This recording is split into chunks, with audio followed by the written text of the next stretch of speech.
ఏంటి? ఈ టెంపుల్లో ఎలుకలు తినగా మిగిలిన నైవేద్యాన్ని భక్తులకు ప్రసాదంగా పెడతారా?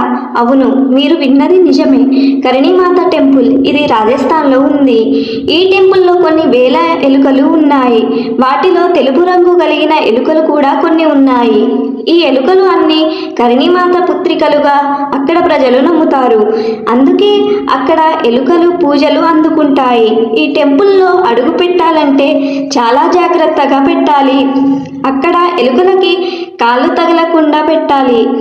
అక్కడికి వెళ్ళిన భక్తులు తెల్ల ఎలుకలు కనిపిస్తే అది శుభప్రదంగా భావిస్తారు.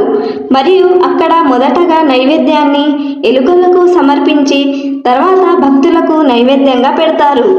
అయితే అక్కడ ఈ రోజు వరకు ఎలుకల వల్ల ఎలాంటి వైరస్ అనేది రాలేదు. కర్ణీమాత ఆలయాన్ని 20వ శతాబ్దంలో నిర్మించారు. ఈ ఆలయంలో ఎలుకల వెండి విగ్రహాలను పూజిస్తారు. ఇక్కడికి వచ్చే భక్తులు మరణిస్తే కర్ణీమాత ఆలయంలో ఎలుకలుగా పుడతారని నమ్ముతారు.